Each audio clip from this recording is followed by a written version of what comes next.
Good evening, everyone. Good evening and welcome to St. Edward's University. My name is Richard Bouch. I'm a professor in the School of Arts and Humanities and the interim executive director of the Holy Cross Institute at St. Edward's University. We are gathered for the Most Reverend John McCarthy Lecture on the Catholic Church in the 21st century.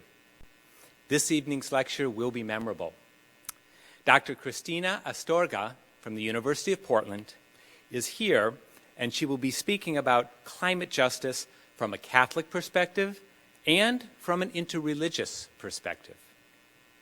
Dr. Astorga is an expert in theological ethics, and her lecture this evening will explore important questions about how humans ought to live in light of their connections with other humans, with the natural world, and with future generations. What are the ethical choices required of us in order to be people of faith working together for climate justice? As a theologian myself, I can say Dr. Astorga's scholarship in this realm of theological ethics is very groundbreaking. In a moment, our president, Dr. Montserrat Fuentes, will introduce our speaker, Dr. Astorga. Now, we pause to respectfully acknowledge that St. Edward's University sits on the land of the Comanche and the Apache peoples, as well as the Coahuiltecans and the Tonkawa peoples. We remember their continued connection to this region and give thanks to them for allowing us to live, work, learn, and pray on their traditional homeland. We pay our respects to elders, past and present. We recognize the grave harm and injustices brought by colonialism, not only to indigenous peoples, but also to those of African identity who were stolen from their homes and enslaved, even on our campus.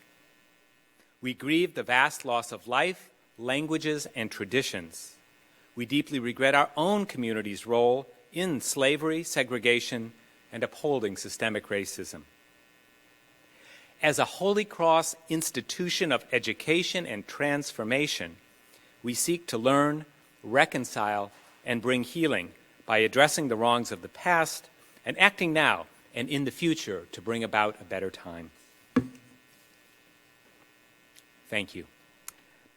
Now it is my pleasure to turn it over to Dr. Fuentes, who will introduce our speaker. Good evening. I'm very pleased to welcome all of you to this evening's Most Reverend John McCarthy Lecture at St. Edward's University, named for the longtime Bishop of Austin, John McCarthy. This lecture series on the Catholic Church in the 21st century brings national speakers to our St. Edward's Austin campus. I am so honored to introduce our speaker this evening, Dr. Christina Astorga. When we think about the Catholic Church in the 21st century, the innovative and interdisciplinary research that Dr. Astorga does in the field of Christian ethics is front and center. Dr. Astorga is an award-winning author, as her book, Catholic Moral Theology and Social Ethics, a New Method, was named as the best book by the College Theology Society in 2014 and by the Catholic Press Association of America in 2015. She has numerous other publications, both books and peer-reviewed articles in journals such as Theological Studies, Horizons, and the Journal of Society of Christian Ethics. She served as chair of the Department of Theology at the University of Portland from her arrival there in 2014 until this year, and she previously held other faculty positions. Dr. Astorga is a native of the Philippines. The focus of Dr. Astorga's McCarthy Lecture will be on environmental justice from an interreligious perspective. The topic draws on one of Dr. Astorga's areas of expertise while reflecting St. Edward's University's Strategic Plan 2027. The strategic plan has a very strong focus on environmental justice, and we as a community are committed to environmental justice in the greater context of sustainability. I'm grateful to all the campus partners who are advancing environmental justice at St. Edward's and who have joined us today for the McCarthy Lecture.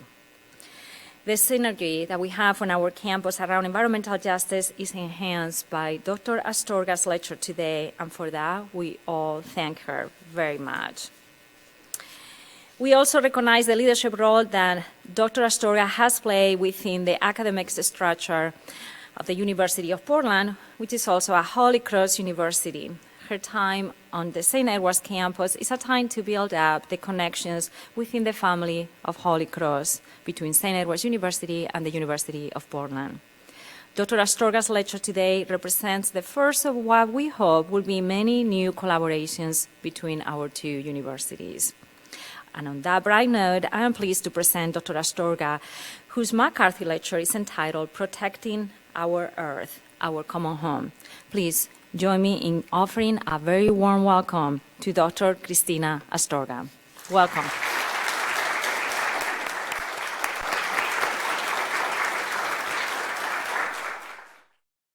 Warm greetings from the University of Portland, particularly from Father Peter, who worked here for a long time. I am honored by the presence of President Fuentes, Dean Sharon Nell, and I wish to thank Dr. Richard Bouch, Interim Director of Holy Cross Institute, for inviting me and for making all this wonderful event possible. So the title of my talk is Protecting the Earth, Our Common Home.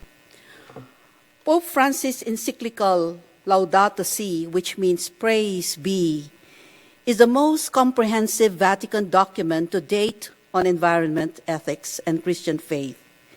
He calls the earth our common home.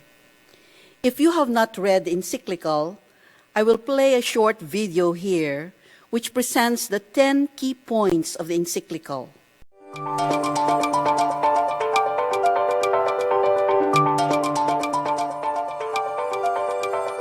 Pope Francis has just released his new encyclical on the environment, Laudato Si.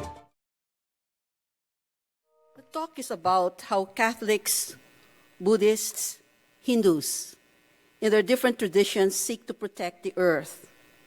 Though their traditions are different, they come together in their common pursuit in making life on earth sustainable.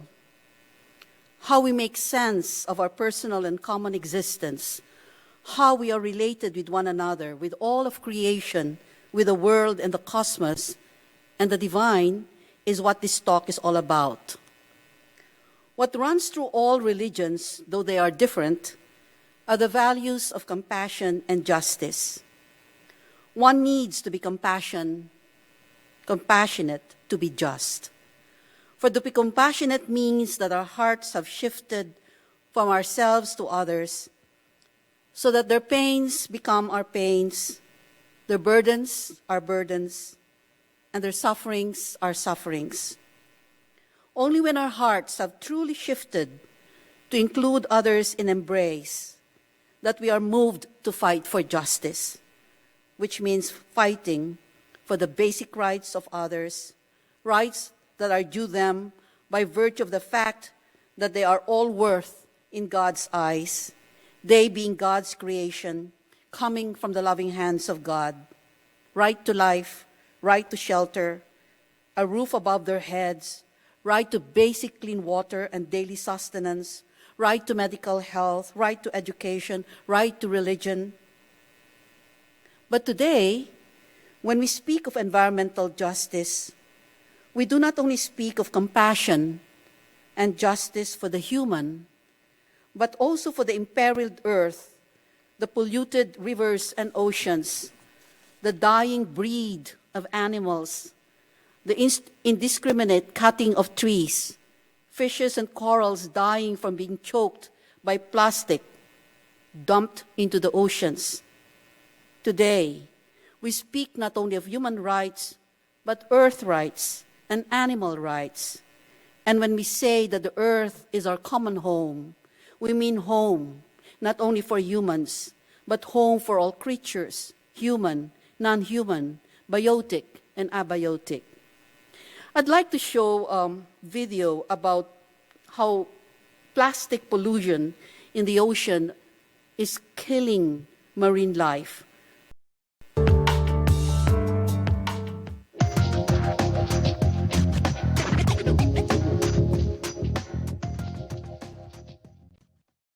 So in the past, we speak of human as masters of all creation, under whose feet all of creation lays for their service. The human is at the center of the world. All else is at the periphery, lesser in value and worth, and only instrumental for human purpose. This is what is called anthropocentrism, which I believe is the reason why the Earth is where it is now under the threat of climate change. We are driving the Earth to ruin. The carbon and fuel we burn in the way we live extravagant and wasteful lives are trapped in the atmosphere of the Earth, which cause hotter temperatures, making wildfire to start more easily and spread more rapidly. And as temperatures rise, more moisture evaporates, which exacerbates extreme rainfall and flooding, causing more destructive storms. And as ocean warm, cyclones, hurricanes, and typhoons feed on warm waters at the ocean surface, which displaces many peoples, destroying homes and communities, causing death and economic losses. Climate change is also changing water availability, making it scarcer in more regions. Global warming exacerbates water shortages in already water-stressed regions and is leading to an increased risk of agricultural droughts affecting crops and ecological droughts, increasing the vulnerability of ecosystems. As the ocean soaks up most of the heat from global warming. As the ocean warms, its volume increases since water expands as it gets warmer. Melting ice sheets also cause sea levels to rise, threatening coastal and island communities. In addition, the ocean absorbs carbon dioxide, keeping it from the atmosphere. But more carbon dioxide makes the ocean more acidic, which endangers marine life and coral reefs. Changes in the climate, increases in extreme weather events are among the reasons why a global rise in hunger and poor nutrition. Fisheries, crops, and livestock may be destroyed or become less productive. With the ocean becoming more acidic, marine life that feed millions, billions of people are at risk. Climate change increases the factors that put and keep people in poverty. Floods may sweep away urban slums, destroying homes and livelihoods. Over the past decades, weather-related events displaces as estimated 23.1 million people on average each year, leaving many more vulnerable to poverty. Most refugees come from countries that are most vulnerable and least ready to adapt to the impacts of climate change. Climate change is a problem of justice because those who contributed most to it are those who suffer the least from it. The US, for instance, which consists of the 5% of the world's populace, used up 24% of the world's energy. The effects of climate change remain invisible to those not suffering from it. Wealthy people in established world can still deny the problem. Since we are masters of the earth, we can do as we please, and the earth serves only as our resource, which we use at our command, pleasure, and profit. For instance, a whole mountain and its ecosystem is destroyed to dig into its belly coal. Mountaintop removal destroys all the vegetation, the trees, the habitat of life, the ecosystem in the mountain in one explosion. All of life, that was there for decades and even centuries is blown up out for coal to be dug out. And everything of the destruction is dumped without considering the environmental cost that the mountain removal has caused to lives, to communities. Catholic social teaching, the ecological teachings of Hinduism, Buddhism, opens us to an entirely new way of seeing the world, of looking at the stars, of gazing at the flower, of watching the waves of the ocean, of simply living in this earth, our common home. We will take up the ecological teachings of these traditions and see that though they may differ at some fundamental points, there are intriguing resemblances between them. I focus on Catholic social teaching since this is our tradition as Catholic institutions. But I will show how ecological teachings in other religions have intriguing resemblance with ours.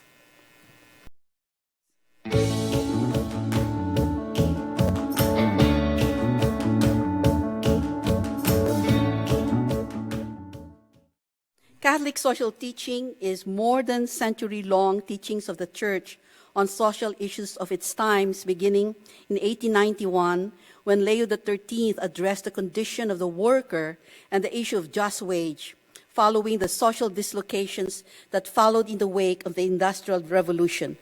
Through the decades, the Catholic Church has always been the voice of justice, especially for the poorest of the poor. It has always put its institutional weight on the side of the vulnerable and defenseless. The ecological teaching of the Church has evolved over time as it recognized the earth as the new poor. The basic principles of Catholic social teaching, common good, dignity, solidarity, preferential option for the poor, rights, were extended to include all of creation and earth. I wish to particularly cite the book of Daniel P. Scheid, The Cosmic Common Good, Religious Grounds for Ecological Ethics, which is a pioneering work of extending the principles of Catholic social teaching ecologically and interreligiously, as Scheid engaged comparatively with other religions to show where they converge and where they diverge, challenging and transforming each other. Skyde's book is considered as one of the finest books to emerge in ecological ethics in recent years. It opens up important new grounds for Catholic social teaching and comparative religious ethics. Lisa Cahill, an eminent scholar, writes, "It is not exaggeration to say that this book is essential reading at the cutting edge of Christian ecological ethics." This book is the key reference of my talk this afternoon. When we speak of solidarity, we speak too of earth solidarity. And when we speak of preferential option for the poor, we include the poor earth. When we speak of dignity, we speak of differentiated dignity, considering that there is dignity of all creatures, with the human being as having an elevated dignity, and the rivers, mountains, and trees, and animals having dignity that is proper to them. Scheid proposes common good, which is the key principle of Catholic social thought, ecologically understood as a way of envisioning our ecological ethics. So again, I'd like to have a short video of just what is this common good, which is a key principle of Catholic social teaching.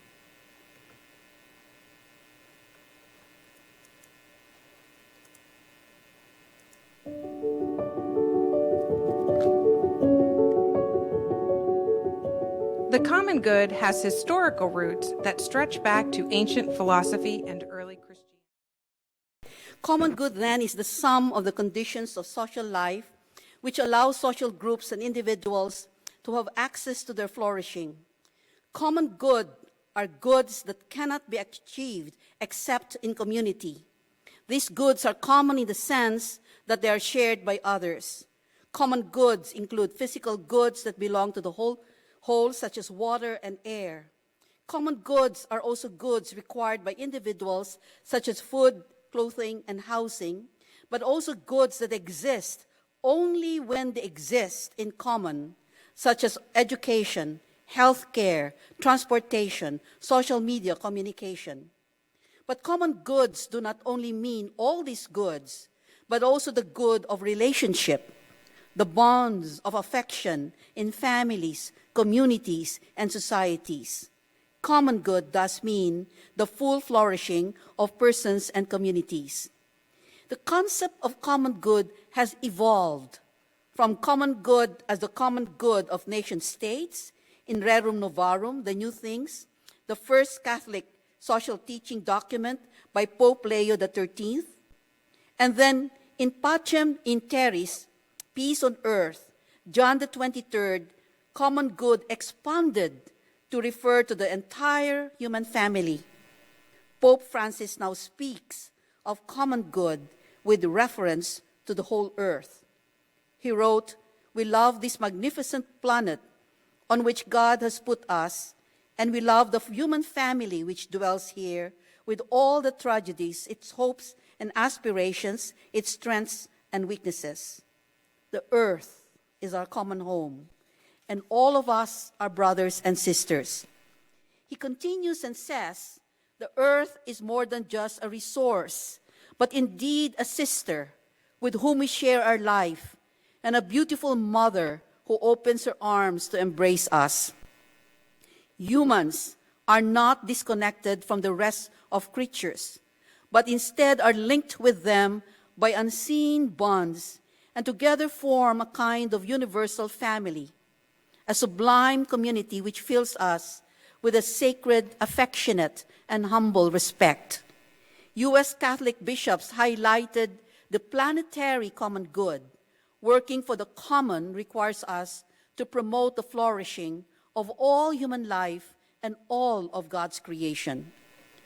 Daniel Skide proposes to call common good in its furthest reach as cosmic common good.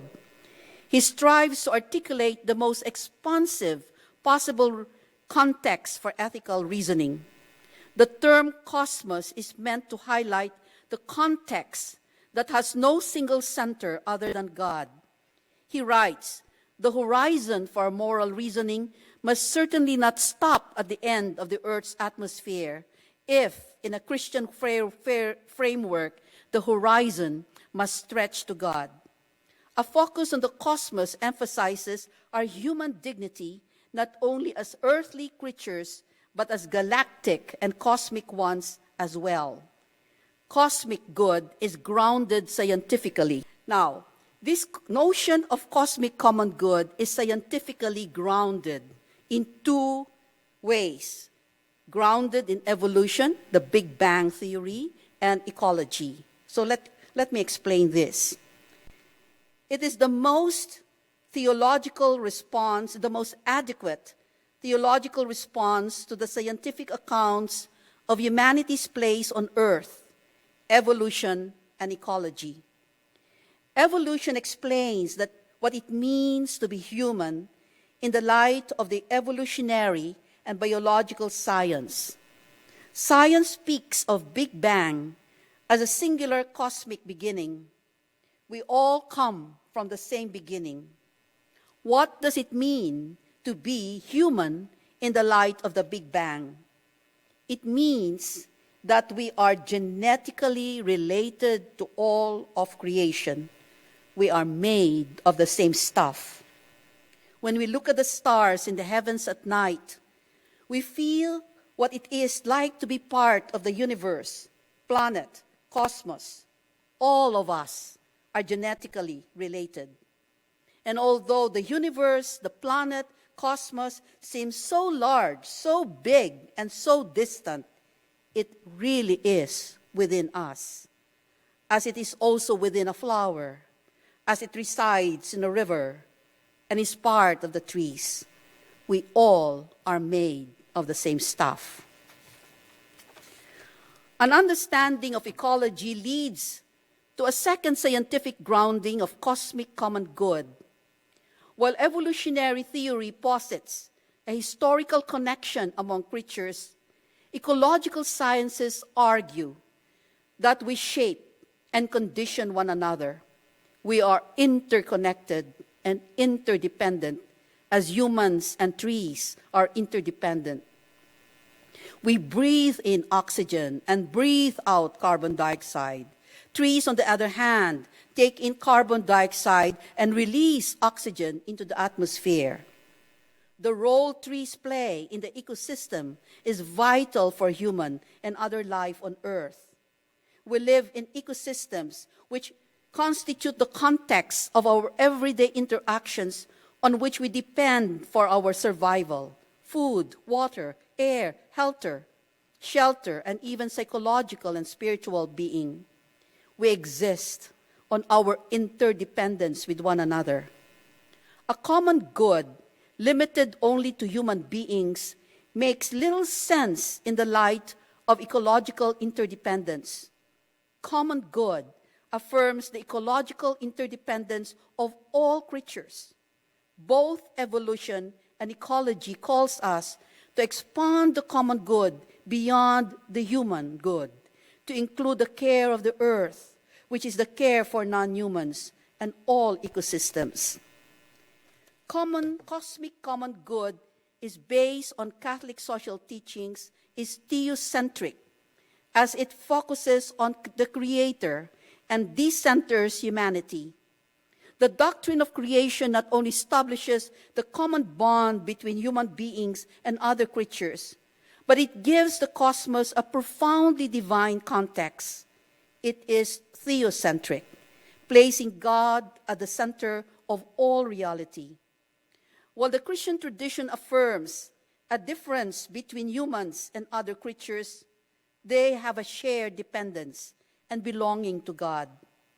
All of creation is held up in existence by God, sustained by God in loving divine providence. Forsaking God as creator leads to anthropocentrism, humans posing themselves as Lord of the earth and claiming right to rule it as they wish. Affirming God as creator reveals that the ultimate purpose of creatures is not to be found in us. Rather, all creatures are moving forward with and through us towards a common point of arrival, which is God. Rather than nature, which can be seen as a system external to humans that can be manipulated, creation is the order of love, a gift of communion. Even the fleeting life of the least of beings is the object of God's love, and its few seconds of existence, God enfolds it with affection. An anthropocentric common good is weak on the goodness of creation and indeed weak in its theocentrism. A cosmic common good is more adequate to the goodness and scope of creation, which posits a paradigm in which non-humans have intrinsic value because they emanate God's love. A Catholic cosmic common good motivates concern for non-humans, not only because they serve human needs, which we call instrumental value, but they are intrinsically valuable, loved as they are by God for their own sake as God's creation. Catholic cosmic good maintains a hierarchy of value between creatures. Dignity is not only human, but also creaturely. But it's not equal dignity, but equivalent dignity, elevated dignity for human, and dignity that is proper to all creatures. Earth solidarity and earth rights.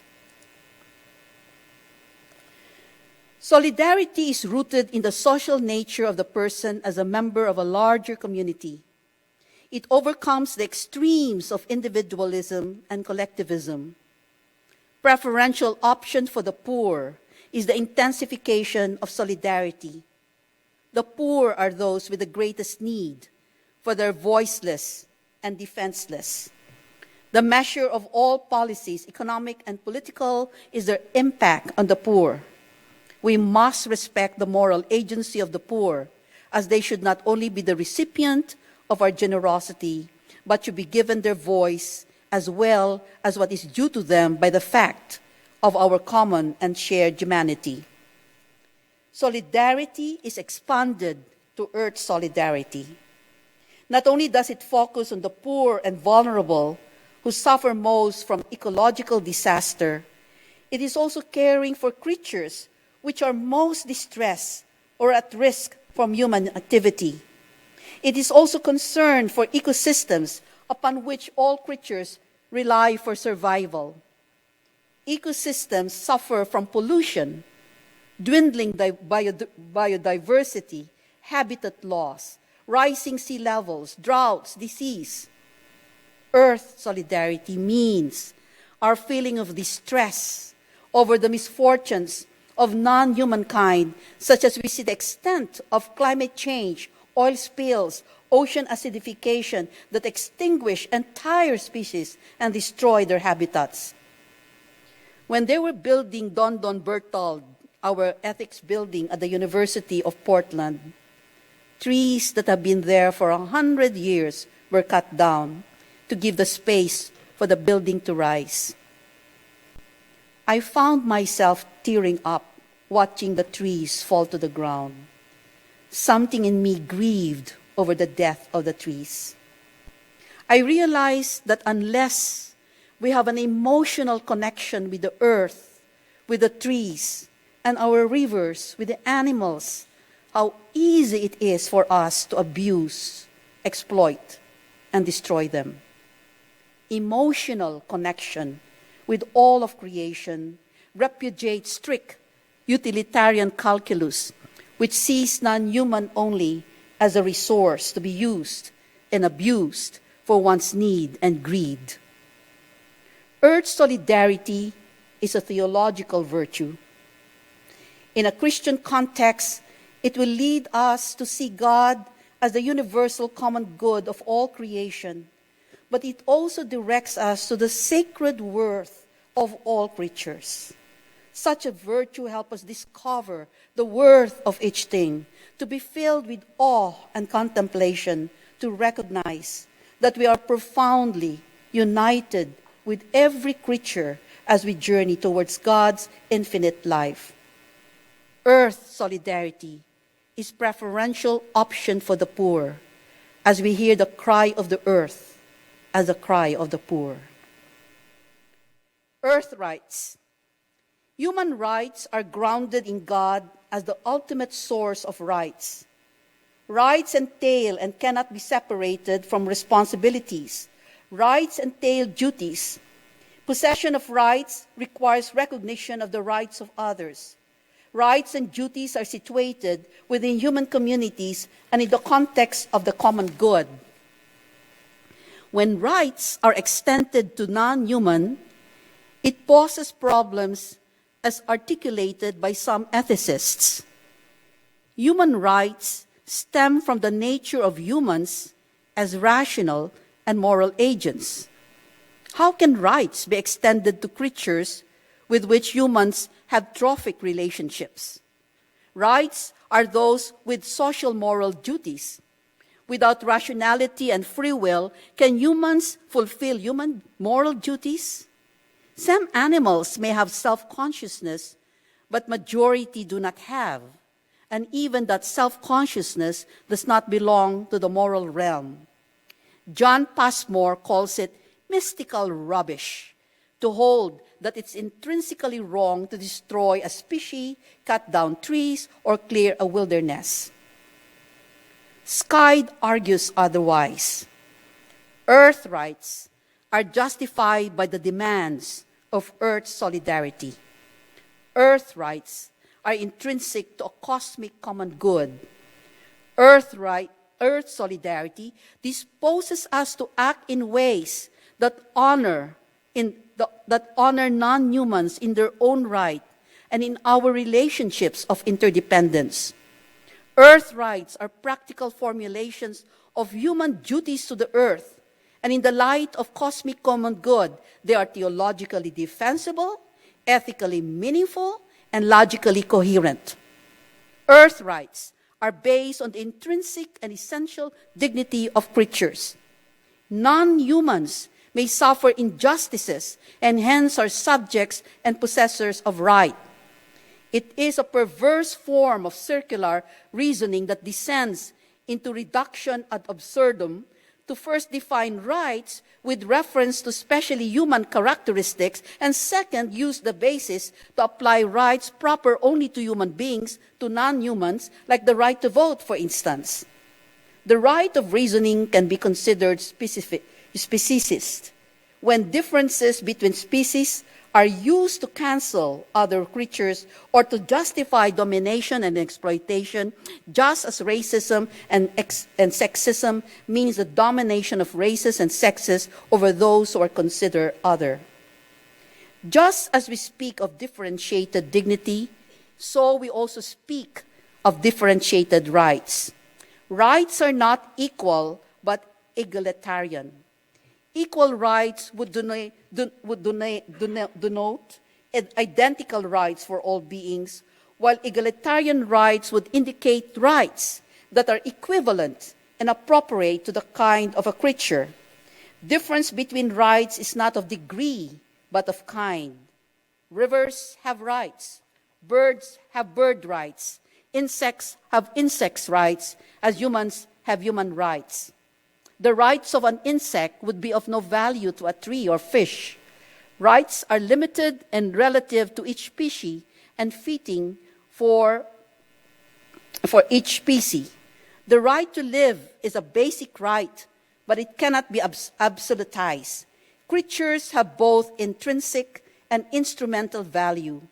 Intrinsic value means the value by virtue of being who one is, which constitutes the sacred worth of each creature. Instrumental value is value in terms of others' use for their well-being. The right to life does not mean a complete prohibition on killing. There is just killing, as in the case of self-defense, and as humans and all creatures participate in tropic relationships that require killing when necessary for the sake of cosmic good. There is a need for Earth right not only to be intellectually intelligible, but legally defensible. There is a need for legally codified rights. Without such, there is no legal basis to defend the dignity of vulnerable creatures. Earth jurisprudence and wild laws are legal theories that outline Earth rights. American legal system already recognizes some kind of right for non-humans, the American Animal Welfare Act. Germany has included animal rights in its constitution. There are, however, large exceptions for cases of hunting and scientific experimentations. At this point, I just want to play some videos of animals so that we can see that they have, to a certain extent, some kind of consciousness, which is not exactly like our consciousness, but is a consciousness that is proper to animals. So let's go there.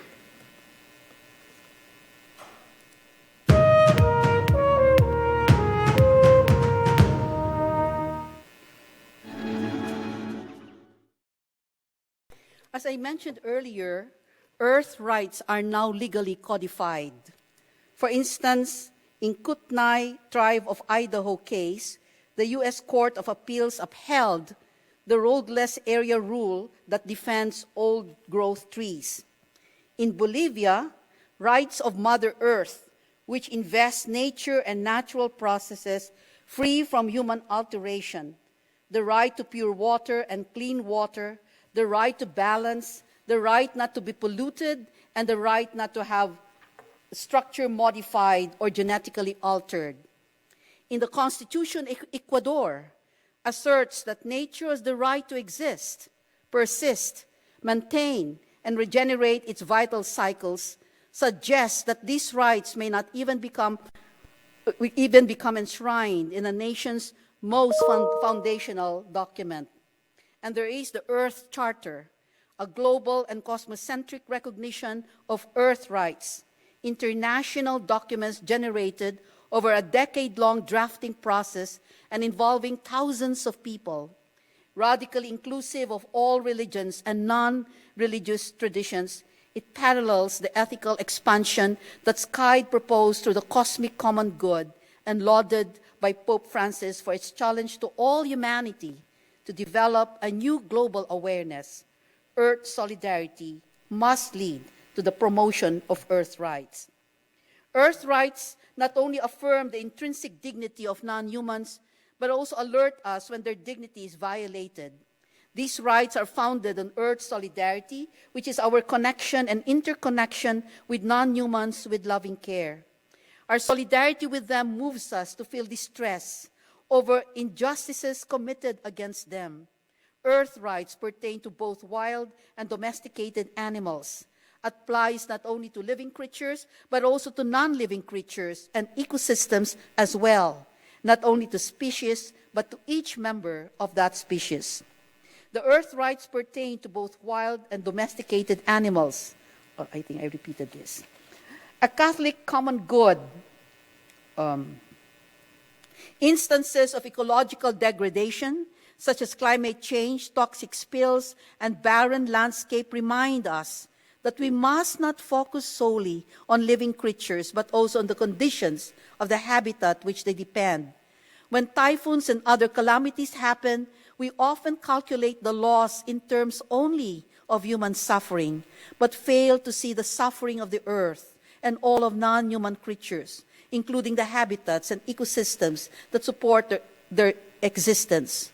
Why Earth rights rather than cosmic rights? These rights should not be formulated in philosophical or theological terms, but in terms that can be legally defensible and legally enforced within human legal codes. A Catholic cosmic common good, Earth solidarity and Earth rights reshape our whole way of relating with the earth and all creatures.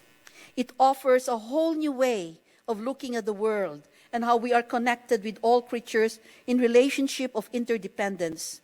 It provides a whole new moral framework within which we see our duties towards all creatures, as well as their intrinsic worth and rights, as we also recognize their instrumental value in terms of the well-being of others as required by cosmic common good.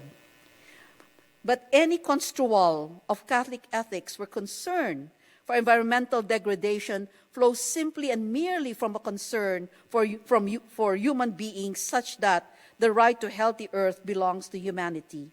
This is too narrow an interpretation of common good and does not reckon with the injustices done to other creatures and ecosystems as well. Right. Hinduism, dharmic ecology. We seek intriguing resemblances of cosmic common good with ecological ethics of other religions and traditions. Dharmic ecology of Hinduism reiterates and underscores the theocentric grounding of cosmic common good. Dharma is that which holds up everything in right order according to the demands of justice and religious duty. Krishna is the vivifying spirit of Dharma which dwells in all creatures, like the indwelling spirit in our Christian tradition. The belief in Advaita Vedanta argues for intrinsic value of nature and all beings as inseparable for ultimate reality, rendering them as sacred and worthy of reverence. The major similarity between Catholic cosmic common good and dharmic ecology is its theocentrism and the pervasive presence of the divine within all of creation, which constitute the intrinsic dignity of creatures. Myriad passages from scriptures like as Vesdas, the Bhagavad Gita, and the Puranas affirm that the divine is everywhere and dwells within all beings, and therefore all creation are to be respected. Purana declares that because water, earth, air, fire, animals, trees, and all creatures are organs in the Lord's body, they should be treated with respect and without harm or exploitation. There are two principles of dharmic ecology that connect common good with the sense of the divine in all creation. One is Vasudhaiva Kutumbakam, the earth as Mother Earth. Like cosmic common good, creatures have dualism, intrinsic value flowing from their part of the Mother Earth, and the instrumental value, which is the utility of creatures for the nourishment of others. The other principle is Sarvabhuta Gita, which is what they mean by common good. Dharmic ecology begins with the divine presence in the entire cosmos and welfare of all beings. There is a connection between the principle of ahimsa, the principle of injury, non-violence, and the practice of vegetarianism. And ahimsa is founded on the belief in the presence of all creation, of the divine in all creation. It is a central way to express the belief in the divinity within all creatures and the Atman through the creatures. As Atman, which is believed as the soul, is the same in all creatures to the many and complex transmigration of souls. It is the sameness of self which establishes a baseline dignity of all across species, even as one moves from one species to another in what is believed as the transmigration of soul. Atman is not determined by caste, sex, or gender, for it's the foundational equality of all. The interconnectedness of human and non-humans is exemplified in the way of life of the Bisnwa, a small community in the state of Rajasthan who followed the teaching of Guru Maharaj Jambai, the first guru to offer teachings that we might now recognize as ecological. During a drought in his youth, he noticed that when the trees were destroyed, animals died. So he formulated 29 rules which deal with biodiversity and the beneficent treatment of animals. The trees grew in such abundance, turning the entire area into lush forest. 300 years later, the king of Jaipur sent his men to procure timber from the forest to build a new palace.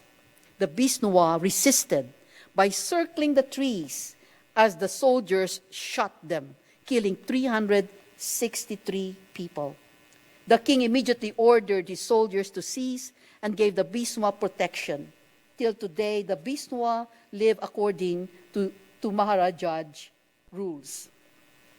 The laws of Manu are the most prominent and authoritative legal texts on Dharma with explicit rules that govern the relationship of humans and non-humans in a shared cosmic good.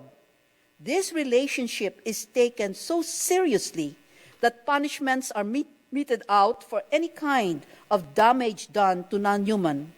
For example, for injuring any kind of tree, a fine should be exposed proportionate to its utility. If someone strikes animals in order to inflict pain, the king should impose punishment proportionate to the severity of the pain. The punishments reveal the intrinsic and instrumental value of non-humans. The punishment is either with reference to utility or degree of pain. No creature should be subjected to pain for no purpose. Agriculture is also an occupation condemned because the plow with an iron tip lacerates the ground as well as creatures living in it. Besides punishment for those who wantonly kill or injure animal or vegetation, Manu stipulates punishments for those who destroy ecosystems, like polluting rivers. These are punishments that entail even losing one's caste. Earth solidarity and earth rights in Sky's cosmic common good has long been preceded by the dharmic ecology's stipulated laws against those who inflict damage on non-humans. Buddhist ecology. There are intriguing resemblances between the cosmic common good and the Buddhist ecology. The cosmological principle of dependent origination, samutpada, represents Buddhist insight into how the world is arranged and functions. Dependent origination stresses how things are contingent and evanescent. There's nothing permanent. Everything is changing. But everything is dependent on everything else for what it is. The emergence of one is contingent on the emergence of another. All is contingent on something else. No one comes to be without the other. The dependent origination thus is configured as a causal circle of linked factors. Dukkha, which means suffering, is caused by clinging of one to things that are not permanent. For all of reality is fleeting, moving, changing in a cycle of dependent origination. In direct opposition to the Hindu notion of Atman, the notion of permanent self that can be reborn to multiple life forms, the Buddhist notion of anatta represents the lack of any substantial or substantial self. Buddhism offers a profound contribution to ecological ethics. Both cosmic common good and the Buddhist pratithasa mutpada employs part, whole, image, and concepts to provide a moral framework by which human beings are part of a greater cosmic whole. A host of dynamically related factors contribute to my emergence, making them instrumentally valuable to me. Yet in turn, I'm a factor also in their emergence, making me instrumental to them. The Buddhist vision privileges relationships over discrete subjects. Both Buddhist interdependence and cosmic common good speak of no substantial self that can exist independent of others. Despite the emphasis on relationship, neither cosmic common good nor Buddhist independence seeks to destroy or negate all individuation. The individual is more real as part of a greater whole, as every part in itself is valuable within the overall unity of the universe. The self does not coalesce with the whole, losing its individuation, and yet its individuation is only seen as part of a greater whole. An ecological example of interdependence is a flower that can only exist because of the non-flower elements such as water, air, and sunshine that sustains it being a flower. So is also the table, the sunshine and the trees that went into the making of the table. Thich Hank, one of the key Buddhist ecological ethics, has contributed to the notion of mindfulness to Buddhist ecological tradition. The meditative practice of mindfulness enables practitioners to acquire a direct insight into the interdependence of reality. For example, Han invites us to eat an orange mindfully and bring our attention to all the senses involved. Peel the orange, smell the fruit, see the orange blossoms in the orange, and the rain and the sun that have gone through the orange blossoms. The orange tree that has taken several months to bring this wonder to you. The purpose of the meditation of mindfulness is to wake up to the miracle of the moment as we contemplate the ecological conditions that make this orange possible: the sun, the rain, the water, the soil. When we eat the orange, we experience the truth of the interdependence on interbeing and the reality of no separate self. Han's most famous example of interbeing is about the white paper and the cloud within it. He invites us to contemplate on a white piece of paper and see all the multiple entities that comprise it. The paper arises because of previous conditions, and thus it exists because of the interrelationship with everything that precedes and follows it. You will see clearly all that there is, a cloud floating in the sheet of paper. Without a cloud, there will be no rain. Without rain, the trees cannot grow. And without the trees, we cannot make paper. The cloud is essential for the paper to exist. If the cloud is not there, the sheet of paper is not here. The sheet of paper cannot be here either. Hannah continues and discovers within the paper the presence of the sun that made the tree grow, the logger who cut the tree, the bread that feed the logger, the parents who gave birth to the logger. Hannah's purpose for mindfulness is to awaken our deep connectedness with one another, which he calls interbeing, to pierce a delusion that we are discrete beings and awaken latent powers of compassion and healing, because we are all interconnected. We are always being held up by others as we too are holding up others. We are who we are because we are part of a greater whole, which Scheid calls cosmic common good. Then there is what the Buddhists call the jeweled net of Indra. It is the classical metaphor of interdependence. Why is it the metaphor of interdependence? Far away in the heaven of the great god Indra, there's a net that stretches out in infinite directions. At each juncture of the net lies a jewel, and each jewel is infinitely fascinated. So within each of the infinite jewels sits the reflection of every other jewel, leading to an endless series of interconnected reflections. The light that pervades on a jewel enters into and constitutes the light that illuminates all other jewels as well. In other words, in each jewel is the light of all the other jewels. So if you dim one jewel, all the rest dims. But where does Buddhist ecological vision differ from the Catholic cosmic common good? For Buddhism, a universe that is completely interdependent does not require an external source for validation. Unlike Christianity, which has God as the center of all creation, Buddhism does not make any reference to God.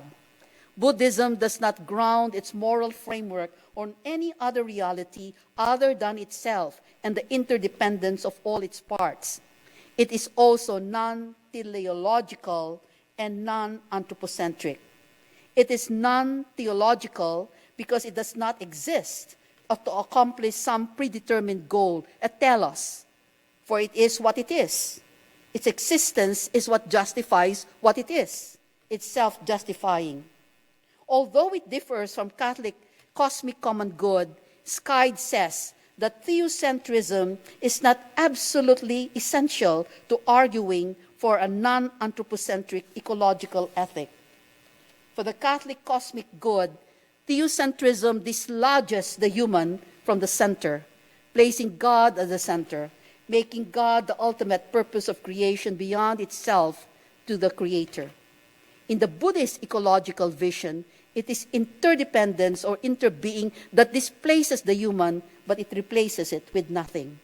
To be human means to be part of a whole, and beyond, to have the whole as one's very self, expanded self. The Buddhist ecological vision also challenges the Catholic view of the human as having an elevated dignity, which leads to hierarchy of being. Scheid, however, does not refer to hierarchy on which anthropocentrism is founded on, but on a differentiated dignity that speaks of dignity that differs not in terms of degree but in terms of difference, and a differentiated dignity that is not based on equal dignity but on equivalent dignity, dignity that is proper to a species as different from a dignity that's proper to another species. While this nuance is necessary for correct understanding of Catholic common good, of the place of the human in its relationship with the non-human, Buddhist ecologists implore us to see more intensely how delusional our view of humanity, to be able to live above or apart from other beings. And this precisely has led to ecological crisis with enormous devastations. Finally, my concluding statement. How do we protect the earth, our common home? We turn to Catholic social teaching and to the traditions of Hinduism and Buddhism in relation to the ecological ethics to find an answer to our question. Though they diverge at some points, but where it was fundamental, they converged. The humans must be dislodged from the center, where they exercise power and dominion, and at their feet are the rest of creation, only to serve them as the resources. Catholic social teaching, with intriguing resemblances in Hinduism and Buddhism, speaks of moving from the position of kingship to kinship with all of creation. We are genetically related to all of creation. We are made of the same stuff. And the existence of one is conditioned and shaped by the other. We are deeply and profoundly connected. The Hindus speak of Dharma that holds up all of existence in justice and righteousness, and its principle ahimsa, nonviolence, which is the premise of vegetarianism, is founded on the belief that all of creation is of sacred worth because of the indwelling of the Spirit. The human and the non-human are connected, so that when trees are destroyed, animals die. There is also a moral order that stipulates proportionate punishment to violence done on animals, trees, the land, and ecosystems. Although not theocentric or teleological, the Buddhist ecological tradition, like the Catholic social teaching and the Hindu tradition, is founded on interconnectedness or interdependence of all creation. There is no self except the self that is part of the whole. My dear friends, after this talk, when you look at the stars in the heaven, or when you gaze at a flower, or when you look up at the trees, or watch the birds fly, and the waters cascading the mountains, or rippling through a river, may you truly say, I care for you because you are a part of me, and I a part of you. Thank you.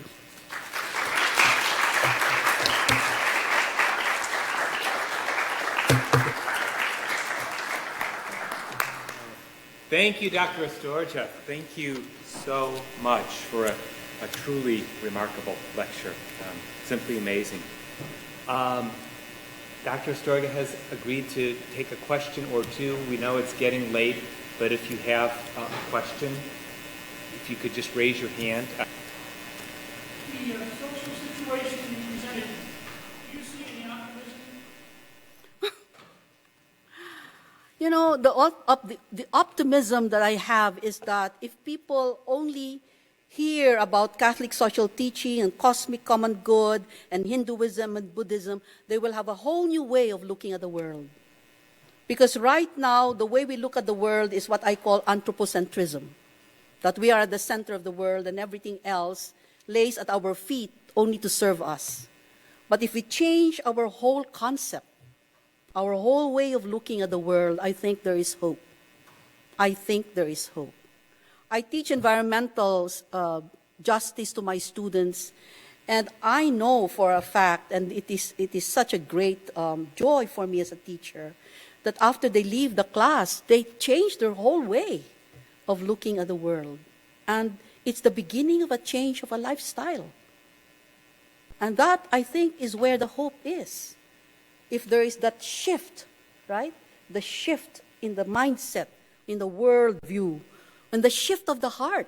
That's what I mean, the shift of the heart, that you turn from yourself to another, right? Then I think there's hope. But we are so turned in on ourselves, right? the only question we ask is, what is good in this for myself, but never what is good for the common good. And I think if that it radically changes, there is hope.